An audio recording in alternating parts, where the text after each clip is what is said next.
قال عليه السلام وجعلت قرة عيني في صلاة. أعوذ بالله من الشيطان الرجيم. بسم الله الرحمن الرحيم. اللهم صل وسلم على سيدنا ومولانا محمد وعلى آل سيدنا ومولانا محمد أفضل صلواتك بعدد معلوماتك وبارك وسلم وصل عليه وإنها أي الاستعانة بهم. یہ آیت کے وړاندې الله تعالی ذکر کړی دی چې واستعینوا بالصبر والصلاة. اوس د ها دا ضمیر څه ته راجع دی؟ نو قاضي بیضاوي وایي چې استعانت بالصبر والصلاة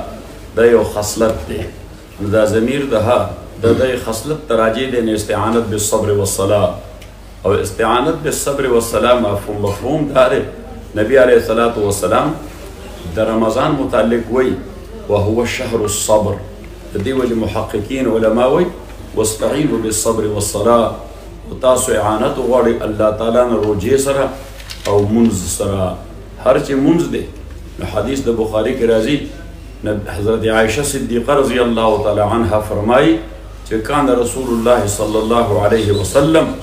اذا حزبه امر ويروى اذا حزنه امر بادر الى الصلاة. بعض محدثین فرمایي چې په دې کې یو کلمه مصحفه ده، یعنی تصحیف شوی دی. اصل روایت هغه د اذا حزنه امر مونږ معنا په دې کې حرج نشته. اذا حزنه امر چې کله نبی علیه الصلاة والسلام بس معاملې حزین او محزون کو بادر الى الصلاة. نو حضور علیه السلام به منډه کړه. مبادرت منډې ته وایي. حضور علیه السلام به منډه کړه مونځ ته. او بل روایت اذا حزبه امر بادر الى الصلاة. حزب ډلې ته وایي او عموما خلق ډله استعمالوي د بل چا خلاف یا ډله استعمالوي د یلغار لپاره. نو اذا حزبه امر چې کله که معاملې او پیغمبر علیه السلام باندې یلغار وکړو اټیک به وکړو، یعنی یو داسې کیفیت به نبي علیه الصلاة والسلام باندې راغی چې هغې سره لکه دشمن چې اټیک کوي. اذا حزبه امر بادر الى الصلاة. ارسطو قاضي بیضاوي دا حدیث د حضرت عثمان نقل کړی جعلت قرة عیني فی الصلاة چې زما د سترګو یخوالی دا الله تعالی په مانځه کې مقرر کړی دی. اوس استعانت بالصلاة دا خو هلته ذکر دی په حدیث کې. او صوم دا هم یو بدني عبادت دی په شان د صلات. نو په دې باندې استعانت کیږي او استعانت پیدا کیږي لکه نبی علیه الصلاة والسلام فرمایي چې یا معشر الشباب من استطاع منکم الباءة فلیتزوج فإنه أغض للبصر وأحسن للفرج ومن لم يستطع فعليه بالصوم فإنه له وجاء. څوک چې طاقت نه لري تبویة الدار. الباءت دا تبویة الدار دی تایید والذین تبوؤوا الدار والایمان. نو چې څوک د کور ضروریات او ذمہ دارۍ نشي پوره کولی او بدني قوت شته نو بیا نبی علیه الصلاة والسلام وایي دې دوی په خانداني منصوببندي باندې عمل وکړي. من استطاع منكم الباءة فليتزوج فإنه غض للبصر وأحسن للفرج ومن لم يستطع فعليه بالصوم. چې چا طاقت نه د تبویة الدار ضروریات نشي پوره کولی ځکه علماء کرام فرمایي چې هر چې نکاح دی نو د حکم په اعتبار باندې د دې مختلف انواع دي. نکاح په عادي حالاتو کې خو سنت دی، خو په شدت توقان او شدت شهوت کې دا واجب دی چې حفاظت د هغه عفت ستا وشي او حفاظت د هغه عورت ستا وشي. نو بیا دی واجب دی. وعند التوقان واجبون فقها مسله لیکي. او دریم دا نکاح دا حرام دی، یعنی که سړي ته قطعیت سره ډاکټر ویلي چې ته اهل د نکاح نه نو بیا اسې یو پردی لور خور بندول چې هغې تقاضې هم نه پوره کېږي نو دا حرام دی، یعنی دا ګناه دی. او که بالفرض یو سړی د هغه په ځان باندې شکي چې بدني اعتبار سره به زه تقاضې پوره کړم او که پوره به نه کړم قطعیت نشته ځکه لا ډاکټري رپورټ دی نه دی اخیستی ماهر نه پته نه لګولې یا یو سړی د هغه څه کار کسب نشته چې زه به ضروریات د ژوند او ضروریات د کور پوره هم کړی شم او که نه نو بیا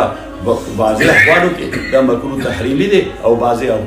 احوالو کې نفس مکروه دی. حضور علیه السلام فرمایل چې ومن لم یستطع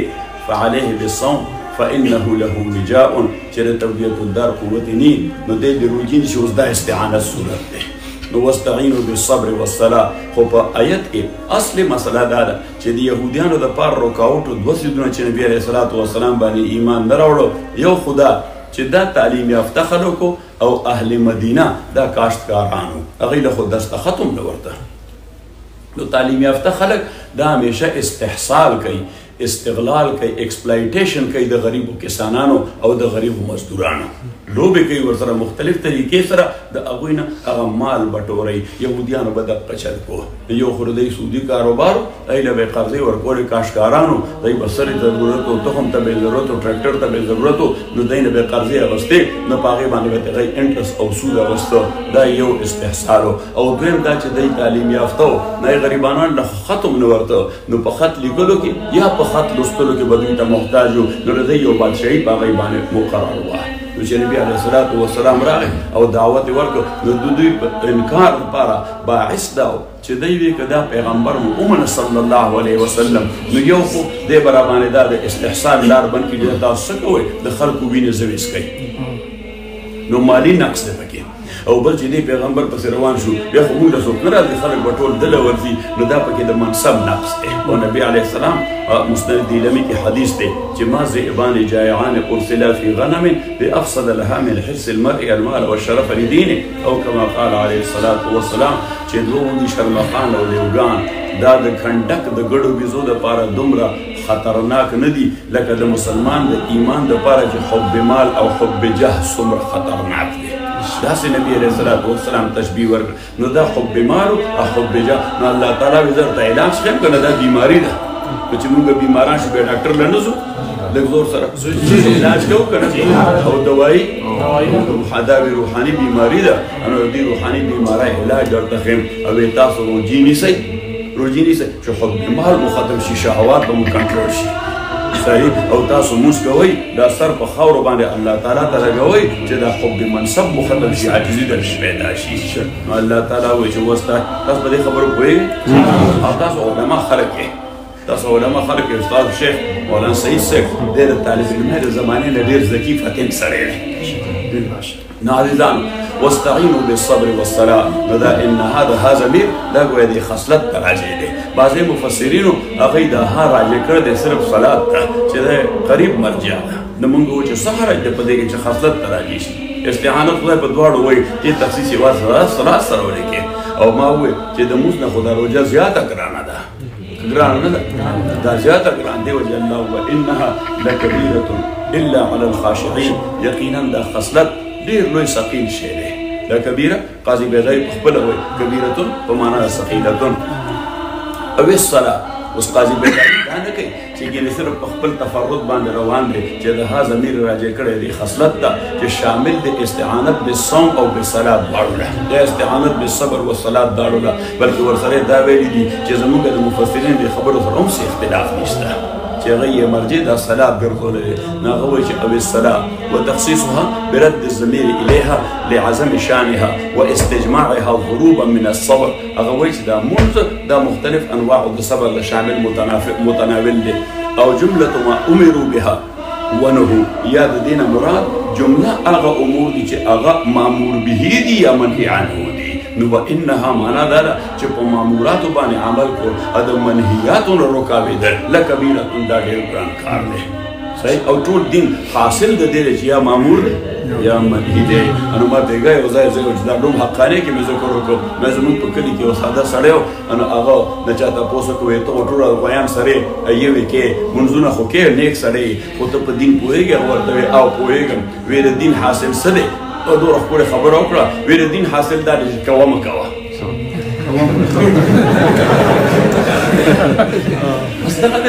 امر بالمعروف و نهی عن المنکر څه شی دی کوه مه کوه صحیح او که مزید تشریح غواړې نو شته نشته یعنې دا شی په دین کې شته او دا شی په دین کې نشته نو داسې مسله ده انو لکبیرة لثقیلة ا دې وایي ثقیله دا په معنا د وزن نه ده په معنا د وزن مادي نه ده دا په معنا د وزن معنوي ده چې دا مفید د سلط د مشقت دی نو ثقیله په معنا د شاقه یا کبیره په معنا د شاقه بقوله تعالى كبر على المشركين ما تدعوهم إليه نبي عليه الصلاة والسلام تعالى وي شرع لكم من الدين ما وصى به نوحا والذي أوحينا إليك وما وصينا بإبراهيم وموسى وعيسى أن أقيموا الدين ولا تتفرقوا فيه. اوس ما ته وګورئ موږ چې ته کې نو پتا به ګراني خو کافر باندې دې هیڅ فرق نه پرېږدي روجې چې نیسي نو په هندوستان کې خلک مونږ روجې کوي که نه کوي مونږ هم په امریکا کې کوو نو د هغې دې سره څه اختلاف نشته او پاکستان خو اسلامي مملکت دی نور اسلامي ممالک نو په دې کې خو یقینا په حکمرانانو باندې یا په بېدینه خلکو باندې څه وبال نه راځي چې ته مونځونه کوې که روژې کوې که ختمونه کوې دا وبال خو هغه ځای راځي چې ته وایې چې خدا کی زمین پر خدا نو بس په دغه جمله دې وویله نو د هغې خلکو غوږونه سره شي دای خلکو الله تعالی او ان اقیم الدین اقامت دین دا تنفیذ د دین مراد ده دا سره مراد تنفیذ د دین مراد ده چې دین نه لا اف د لینډ جوړ کا د ریاست قانون جوړ کا الله تعالی ورپسې ان اقیم الدین ولا تفرقوا فی الا تفرق فی الدین د دې معنی صرف ډلبازای کول نه دي یعنی تفرق فی الدین معنی دا ده چې میټا میټا حف حف اور کڑوا کڑوا تفت افتؤمنون ببعض الكتاب وتكفرون ببعض فما جزاء من يفعل ذلك منكم الا خزي في الحياه الدنيا ويوم القيامه يردون الى اشد العذاب وما الله بغافل عما تعملون. الله تعالی فرمایي يهودو ته خا دا تاسو خپل خالق ورته جوړ کړل چې کوم شی تاسو لپاره مشکل نه نو هغه کې به بیا تورات باندې عمل کوئ چې کوم مشکل یې به بیا شاته ورته وایي صحیح ده که الله تعالی وایي څوک چې دا کار کوي فتؤمنون ببعض الکتاب وتکفرون ببعض نو خدای وایي دنیا کې به رسوا کوم آخرت کې به عذاب ورکوم نو بس په دنیا کې دوه عذاب دی چې سړی رسوا شي او په آخرت کې چې جهنم ته لاړ شي الله به دې بچ ساتي نو دې وجې نبي علیه السلام به دعا کوله چې ربنا احسن عاقبتنا فی الامور کلها واجرنا من خزي الدنیا وعذاب الاخره دنیا کې د رسوای نه لوی عذاب بل نشته او آخرت کې خود عذاب دی نبی علیہ السلام تاسو دا دعا کوئ اللهم ربنا احسن عاقبتنا فی الامور كلها یا الله په ټولو معاملاتو امورو کې زموږ انجام د خیر کې ځکه موږ په انجام خو نه پوهېږو خپل تدابیر خو وکړو پته راته نه چې دې باندې به نتیجه څه مرتب شي نو بس د الله یعنې ته به خپل تدبیر کې ځکه انسان په تدبیر باندې مکلف دی نو ته به تدبیر کې او معقول تدبیر به کوې څه به کوې معقول تدبیر نو چې تدبیر دی وکړو نو بیا به الله ته ځان سپارې چې خدای دې انجام د خیر کې په دې خپل تدبیر باندې به اعتماد نه کوې خپل تدبیر به اعتماد نه کوې نو اعتماد به چا کې الله تعالی باندې به کوې نو بیا به الله تعالی نه غواړي چې ربنا احسن عاقبتنا فی الامور کلها واجرنا من خزي الدنیا وعذاب الاخره خدای د رسوای د دنیا نه مو ساتي د عذاب د آخرت نه مو ما ورګرو ته وې ما د دنیا دا رسوایی دا الله تعالی په استکبار ورکوي او د آخرت عذاب دا په شرک ورکوي د شرک مختلف انواع دي حضرت شاه صاحب رحمت الله علیه هغه فرمایي چې د شرک مختلف انواع دي خو خلاصې صرف دوه ده خلاصې یعنې دوه نوعې د شرک دي یا خالق د مخلوق په شان ګڼل یا مخلوق د خالق په شان ګڼل دا شاه صاحب څه ودي سره مفتي شاه صاحب ته پکې څه شاه صاحب ولي سره وکړو دا د څه کړي دي نو شاه صاحب رحمت الله علیه فرمایي چې یا خالق د مخلوق په شان ګڼل یا مخلوق د خالق په شان ګڼل نه متنوع قسم شرکونه بیا راوځي توسدن او د شرک جړې بل دوه خبرې دي چې یا خالق د مخلوق په شان ګڼل یا مخلوق د خالق په شان ګڼل نو ما وې ما دنیا کې الله تعالی دا رسوایی ورکوي په استکبار باندې چې سړی ځان ته خوښ شي څه وشي سړی ځان ته خوښ شي او الله تعالی خو دې معافي وکړي دا ټلیفون نو سر چا سره وي ټولو خلکو ته څه نشته یو ځای ما سره نشته الحمدلله ما سره نشته پیسې نشته چې واخله په دې غم ځان نه اخته کړو د دې غم ځان د دې ښه استعمالات هم شته ضروریات دا ضرورت هم دی د خلکو ضرورت هم خو ټول خلک هغه به صرف ګن ګوري اکثریت هغوی به صرف ګن ګوري یا ګن پې نشر کوي یو بل ته موره خور کنځي سوشل میډیا زه ورته ګټر میډیا او دا سوشل نه ده صاحب دا سوشل ده دا ان سوشل ده او ان سوشل هم نه ده ان سوشل بیا هم نسبتا سوشیالوجي سره تعلق وي دا ګټر میډیا ده صحیح لکه ول چې وي او لکه دا فلش سیسټم چې وي چې ګن پکې پروت یو داسې نو بس دا خلک پې دا ګن بلا کوي یوه او دویم ما ټول خلک ځان ته خوښ شوي دي هر یو ځای ټول لګي ځان لکه چر ورسي سیلفي ورته وایي څه ورته وایي سیلفي ور نو ما برګر ته مې سلفیان زموږ ګرونه دي سلفیان زموږ ګرونه ما سلفیان ځان ته خوښ دي او سیلفیان دا دوه قسم خلک دي یو سلفیان یو سیلفیان ځان خوښ دي یو سیلفیان دي نو دوی ځان خوښ نو سلفیان هغه وایي امام ابو حنیفه امام شافعي احمد مالک رحمهم الله هغه دوره نه پوهېدل لکه زه چې پوهېږم دی په ځان خوښ شوی دی دی څه شوی دی ځان خوښ شوی دا څوک چې همیشه ځان ته شي نیولی او ځان ته پکچر وباسي نو دی ځان باندې نو ما له ورځ غوسه راغله تاسو خو پکې یو بې ځایو مخې ته پروت دی او په مقدسه درسګاه کې پړه خو زما خو داسې خلاص دا غوندې فلټر ورته نه لګوم خو چې څه مې قلب و دماغ کې راځي نو بس هغه وایم زه د مولوي سعید ته وایم و ما د تحفظ او د ریزرویشن بټن ماته کړی ده کله چې د تحفظات وي نو دا وروستو یې سره دماغ ده ستا سپورټ نه کوي دی دیګه نه درکوي صحیح نو وروستو پایې د موټر که دیګه نه کوي وړاندې نه یې حرکت نشي کولی عام موټر دی خو چلېږي په وروستو پایو که په وړاندو په وروستو زور خو وروستې پایې لګوي د وړاندې پایو کې خو دي دا خو صرف ټېله کېږي نو که دې ځای تحفظ پیدا کړو چې وایي دا خبره کې مې وکړه دا به څه چل وشي نو بس دا وړاندې پایو ټېله کېږي د سانګا بانګا به وایي بیا نو چې د تحفظ دا شی ادا ګویا لرې کې نو یو کس دی هلته موږ سره یو کس نو بس د هغه بل کار نو نو یو کس راته وی چې دا دی ولې ما د ځان ډېر خوښ دی د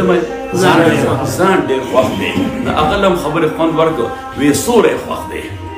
نو ما وی د ځان دومره خوښ دی چې کله عینکې ګوري کله کله ځان ته انسان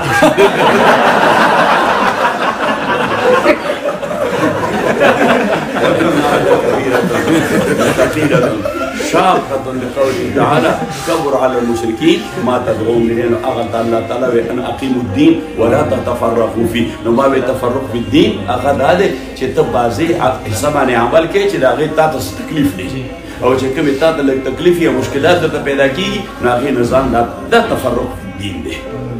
أنا أقيم ځکه اقیم الدین په مد نظر ساتي دا بل تفرق په معنا باندې کوي نو اقامت الدین څه دی چې دا الله افضلین کا دا د مملکت او د ریاست نظام کا ولا تتفرقوا فيه او دا تفرق پکې مکوه چې عبادت پکې او نور حصے معطل کې عبادت پکې او نور حصے معطل کې ځکه دا خوفتو منون بعض الكتاب وتکفرون بالبعض او زمون قدرت نشته چې مونږ یې نافذ کړو زمون قدرت شته نشته انا زمون قدرت نشته چې مونږ یې نافذ کړو خدا خو ویل شو چې جمعیت کی دعوت جمعیت کا پیغام زمین پر خدا چې احمد تو عاشقی و مشیخت تو را چکا دیوانه باش سلسله شد مشد نو بس تو وظیفه مراقبه کوا که څوک دنه بیعت کوي او کنه کوي داسې وایي چې احمد تو عاشقی و مشیخت تو را چکا دیوانه باش سلسله شد یعنی سلسله که وچلېده او که ونه چلېده نو ته خو د خدای لپاره کې بدقسمتي ده الله تعالی دې رحمت خفه کېږي ما زوام د مولا د ټولو نه خو د مولایانو بد نظر هم د دنیا حصول او د پیرانو بد نظر هم د دنیا نو ما وی مې چلو دا مولیان خو میدان شریعت کې دي خو دا پیران صاحبان خو میدان طریقت کې دي او د طریقت خو بنیاد د ورکړه نه راجمع کول دې کې ورکول دي دې کې اغوستل نشته دې کې ورکول دي مونږ خو خپل اسلاف کتلی دي بلا ډېر عقیدتمند دي حضرت شیخ صاحب شاه منصور رحمت الله علیه ډېر ټولو شاګردانو عقیدتمندو دا واسکټې بولل ځکه د شیخ صاحب پیسې په لاس کې نه اغوستې نو داسې بوله په جیب کې نو چې بیا به داسې دا مفتي منور شاه صاحب راغی ادب یې شیخ صاحب مهرازه نو ما یې دا مفتي منور شاه صاحب دی زمونږ د سروزی دی دلته نه چې ملاقات راغلی دواړه راغلی الله تعالی دې ملګري له خیر ورکړي الله تعالی دې ملګري له خیر ورکړي الله تعالی دې فالله خیر الحافظ او د به تنه تاسو سروزی کې فلانه مولوي صاحب خدي نو تا وایي چې او خیر هغه ته دعا وکړي الله تعالی هغه مولوي صاحب له خیر ورکړي الله تعالی سروزی والله خیر ورکړي د به تاسو کوهاټ کې فلانه مولوي صاحب دی پیژنې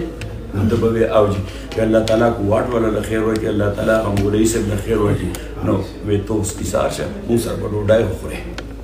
نو مفتي منور شاه صاحب وایي چې زما له کارونه ما ورته چې د له کارونه دي نو بیا جیب ته ویلاس نو بیا قسمت د مفتي منور شاه او وې ته دا واخله هلته په لاره کې کباب وخورې مفتي صاحب لاس داسې کړی زما په لاس ولګوړه کړي ما هم پیسې